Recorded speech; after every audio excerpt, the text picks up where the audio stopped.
Ölükimu, biteley Uyghur. Abduweli Ayup. Cüme namazıga tayarlangan 49 musulman Yeni Zelandiyada qatl qilindi.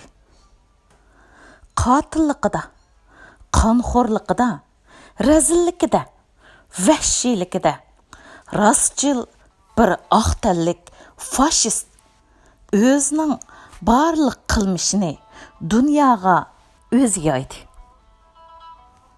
Shu an xiyolimga tabiiyla qonxo'rlikida, yolg'onchi, razillikida, soxtikor, vahshiylikidami nomard kommunist Xitoyning minglagan Uyg'urga qilayotgan yoshurun qotilga keldi.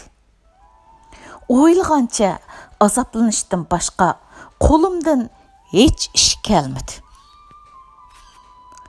Yerda yotgan jasadlarga qarab, o'qda emas, xo'rliqda o'lüvatqan, oshkora qirg'inda emas, maxfiy iskanjida to'kilib ketayotgan, azobda, qiynoqda ingravotgan azizlarimga sabr tiladim.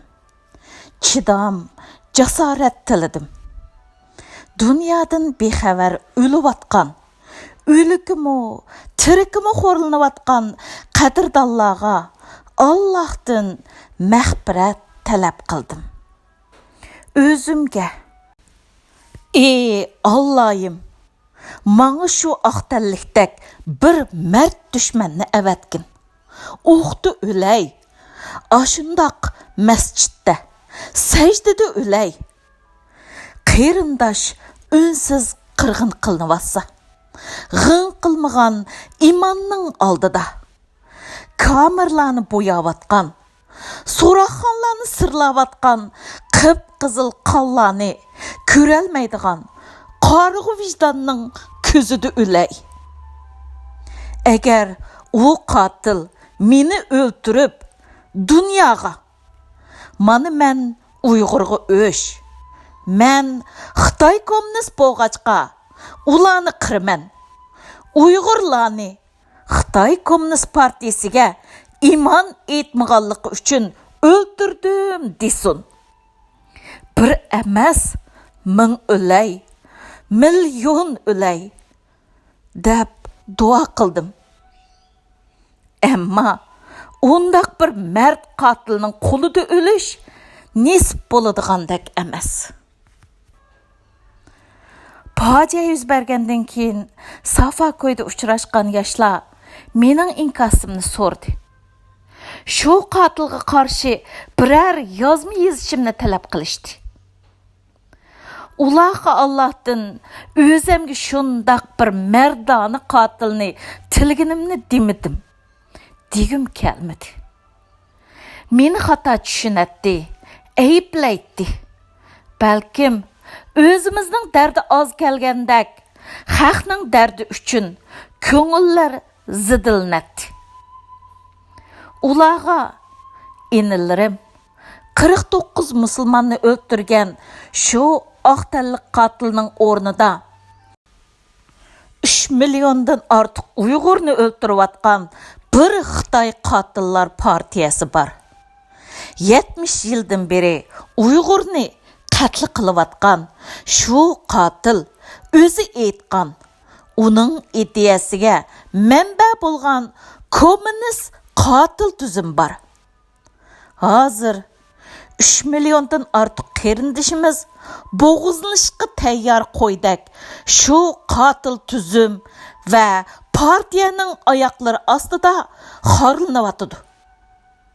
Bu qatliyamga biz dod faryod selavatimiz, ammo islom dunyosi qandoq inkas bildirdi? Islom hamkorlik tashkiloti kim tarafda turdi? Sizlarcha bizda kunda o'lüvatqan yuzlagan musulmon, Yeni Zelandiyada shahid ketgan 49 musulmondan nemishqa qadirsiz? Bir musulmon oqtallikning o'qida o'lsa, shahid. Xitoyning poq suydikida o'lsa, meyitmi? bu qotillik haqida dunyoning nima deganligini anglab chiqdim. Dunyo tavrab ketibdi. Talibandan Al-Qoidaga, Xristiyandan butparastgacha, Afrikadan Amerikagacha butkul insoniyat qotilni la'natladi. Turkiyada yerlik saylam uchun bilet to'plashga kirishgan janobi Erdo'g'an va Bog'challi buni Xristiyan dunyosining islomga ochgan urushi, Çanaqqale'deki mustaqillik urushining davomiga o'xshatib ulgurdi.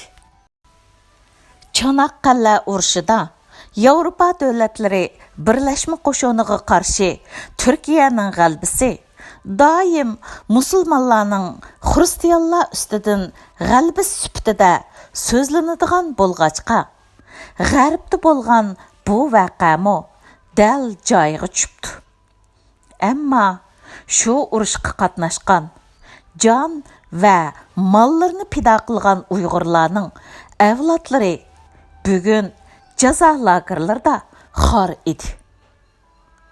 Shu urushqa pul iyoni qilgan Sharq Turkiston farzandlari bugun adolatga zor edi. Turkiyadagi bir yozuvchining inkosi diqqatimni tortdi.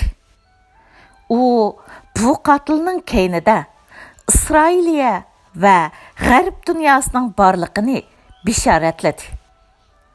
Mazkur yozar G'arbni ayblab, ularni hiylagar tulkiga o'xshatdi.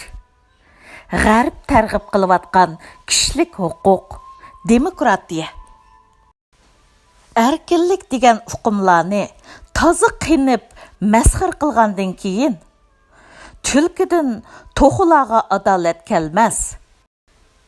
Agar tulkilardan to'xularga adolat talab qilinayotgan bo'lsa, bu yerda cho'qim bir shumliq bor dedi.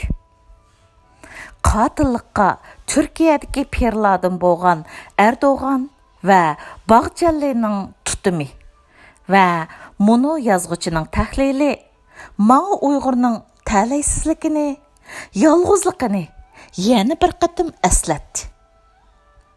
Hamma el o'zi dushman tutgan tarafning peshida edi.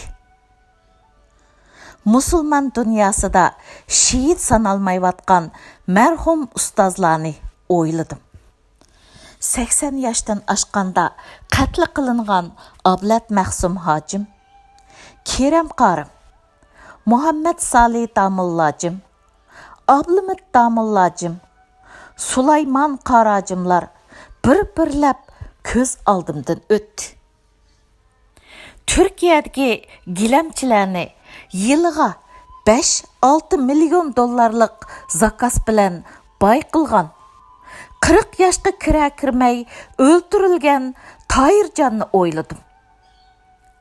Aqtallikning, xristiyanning qo'lida o'lish nisb bo'lmagan, mardona raqibning o'qida emas, sharmanda dushmanning po'qida xo'rliqda qolgan imoni, vijdoni, insonlik g'ururi payxon bo'lgan ashu yurak bag'irlarimga duo qildim. His qildimki, g'arblikning, aqtallikning yoki bir xristiyanning qo'lida o'lmagan Uyg'urga musulmon dunyosidagi pirlar qorliq tutmaydi. Xudoni inkor qilgan kommunistning qiynoqlarida shehid bo'lgan Uyg'urlarga islom dunyosi inkossiz edi. Bu millat Xitoyni kofir bilmaydigan, Xitoychi kommunizm va fashizmni dushman ko'rmaydigan musulmon dunyosida bo'g'da otamdek talaysiz yigani edi. 2019 yil 18 mart